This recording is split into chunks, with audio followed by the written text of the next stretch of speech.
اعوذ باللہ من الشیطان الرجیم بسم اللہ الرحمن الرحیم السلام علیکم ورحمۃ اللہ وبرکاتہ۔ سامعین و ناظرین، آج میں آپ کی خدمت میں حاضر ہوا ہوں ایسی چند باتیں لے کر کہ علماء کرام کی نظر کے اندر تجوید کی کیا حیثیت ہے اور انہیں علماء کرام نے ہمیں کیا حکم دیا ہے کہ ہم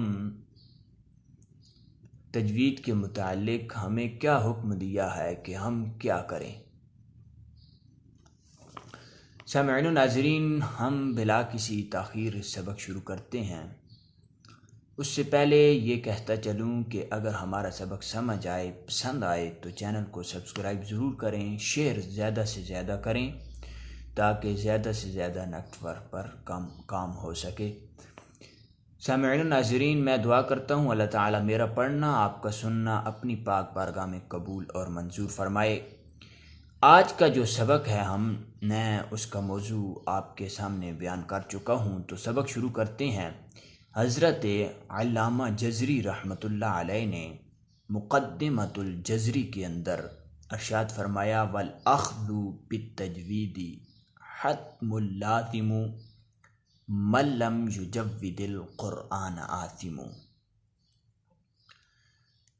علامہ جزری صاحب رحمۃ اللہ علیہ فرماتے ہیں کہ قرآن مجید کو تجوید کے ساتھ حاصل کرنا ضروری اور لازمی ہے، اور جو شخص قرآن مجید کو تجوید کے ساتھ نہیں پڑھتا وہ گناہ گار ہے۔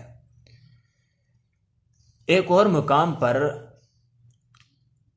جزری صاحب رحمۃ اللہ علیہ نے ارشاد فرمایا، لِأَنَّهُ بِهِ الْإِلَٰهُ أَنزَلَ وَهَكَذَا مِنْهُ إِلَيْنَا وَصَلَ۔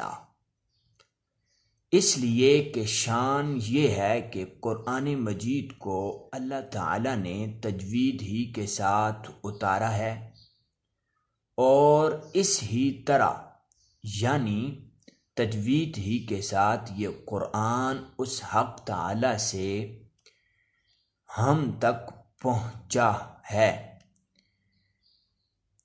یہ علامہ جزری صاحب رحمۃ اللہ علیہ نے فرمایا کہ قرآن مجید کو تجوید ہی کے ساتھ اتارا گیا ہے، اور اسی طرح یعنی تجوید ہی کے ساتھ حق تعالیٰ سے ہم تک پہنچا ہے۔ یہ علامہ جزری صاحب رحمۃ اللہ علیہ کا قول ہے۔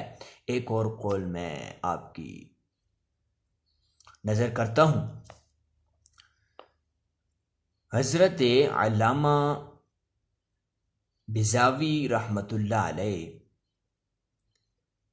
فرماتے ہیں، جو آیت میں نے پچھلے سبق کے اندر آپ کے سامنے پیش کی تھی، وَرَتِّلِ الْقُرْآنَ تَرْتِیلًا، اس کی تفسیر میں حضرت بیضاوی رحمۃ اللہ علیہ فرماتے ہیں، ای جوِّد القرآن تجویدا، کہ قرآن مجید کو تجوید کے ساتھ پڑھو۔ سامعین و ناظرین، ان دونوں اقوال سے ثابت ہوا کہ قرآن مجید اس ہی وقت درست پڑھا جائے گا جب تجوید کے ساتھ پڑھا جائے۔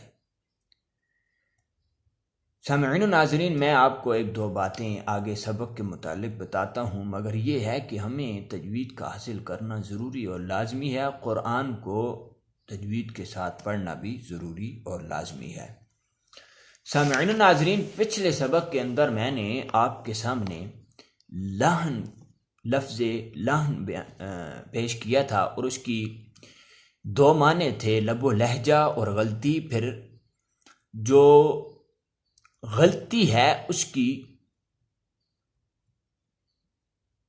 مطلب ہے کہ لحن جو ہے اس کی پھر دو قسمیں ہیں۔ ادھر غلطی معنی جو تھا، غلطی مراد لیا جائے گا، وہ پیچھے میں سبق میں بیان کر چکا ہوں۔ پھر ایک قسم ہے لحن جلی اور دوسری لحن خفی۔ لحن جلی بڑی اور واضح غلطی کو کہتے ہیں، لحن خفی چھوٹی اور کمزور غلطی کو کہتے ہیں۔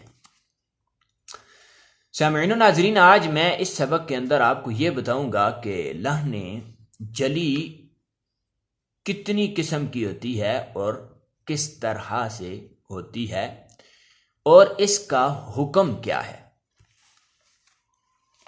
سامعین و ناظرین، لحن جلی جو ہے، میں نے پچھلے سبق کے اندر ایک جملہ دہرایا تھا کہ اسے ایک عام آدمی بھی اس کی ججمنٹ کر سکتا ہے، اسے سمجھ سکتا ہے کہ لحن جلی کون سی غلطی ہوتی ہے۔ اب میں یہ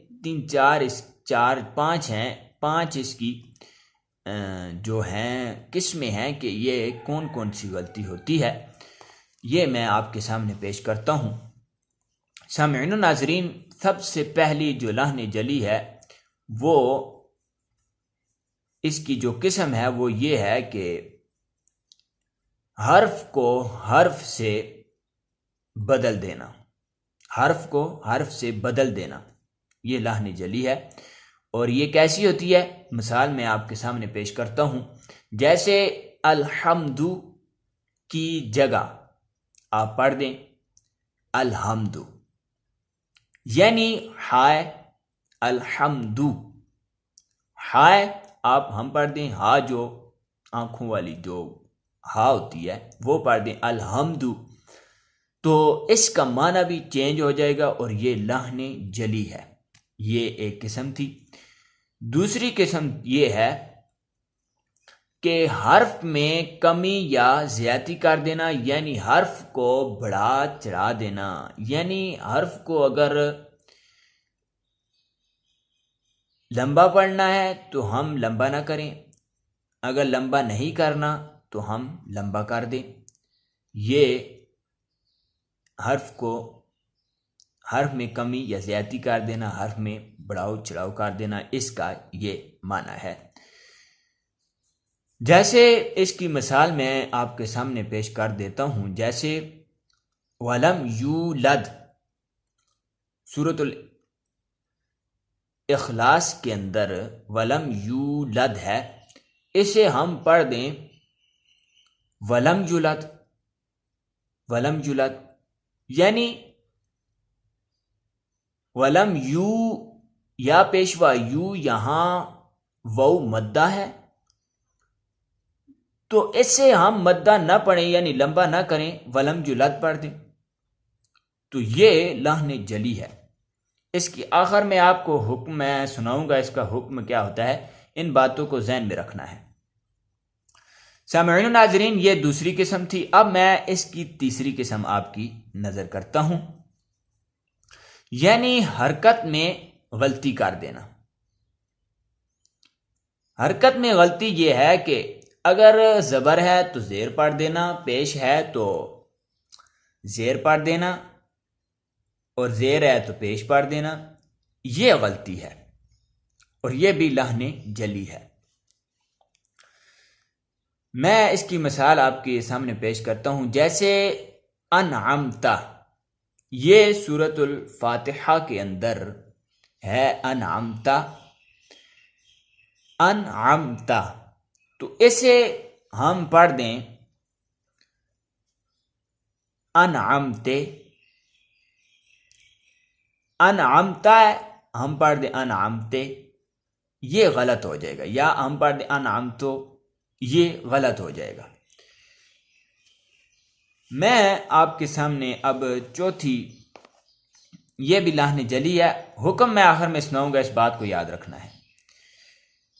جو چوتھی قسم ہے اس کی کہ ساکن کو متحرک اور متحرک کو ساکن کر دینا، ساکن کو متحرک اور متحرک کو ساکن کر دینا۔ اس کی مثال میں آپ کے سامنے پیش کر دیتا ہوں۔ اگر لفظ کے اوپر جزم ہے، یعنی کوئی زبر زیر پیش نہیں ہے، تو ہم اپنے سے اس کے اوپر زبر زیر پیش لگا دیں، یعنی حرکت لگا دیں۔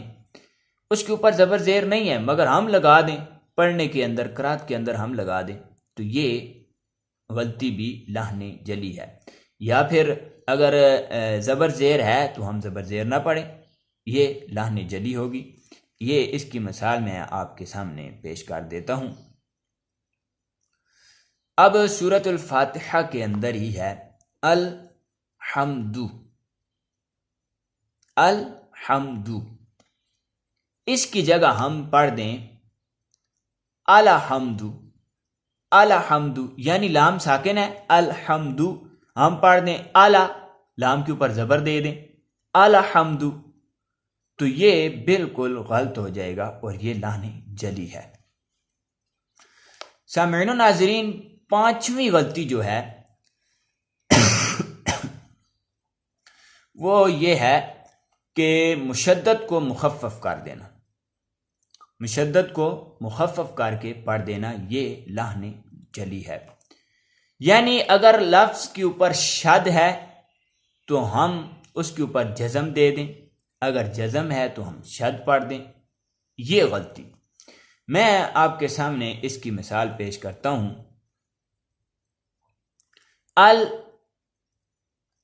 المفر، المفر، حمزہ زبر لام، المفر، را کے اوپر شد ہے، فرو، فرو، لام کے اوپر را کے اوپر شد ہے، تو اس کی جگہ ہم پڑھ دیں المفر، المفر، یعنی شد ہم ہٹا دیں، المفر تھا ہے تو ہم پڑھ دیں المفرو، اسے ہم شد کے ساتھ نہ پڑھیں تو یہ غلطی بھی لحن جلی ہے۔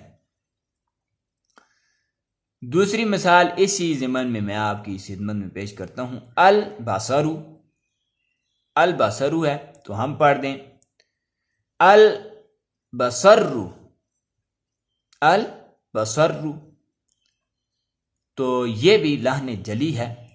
اس کا حکم جو ہے، اس لحن جلی جو 5 قسمیں میں نے آپ کو بتائی ہیں، اس کا حکم کچھ یوں ہے کہ لحن جلی علماء کرام قرآ حضرات نے حرام قرار دیا ہے، کیونکہ اس میں قرآن مجید کے اندر تبدیلی آ جاتی ہے، تغیر پیدا ہو جاتا ہے، تبدل پیدا ہو جاتا ہے، اس لیے علماء کرام نے اس غلطی کو حرام قرار دیا ہے۔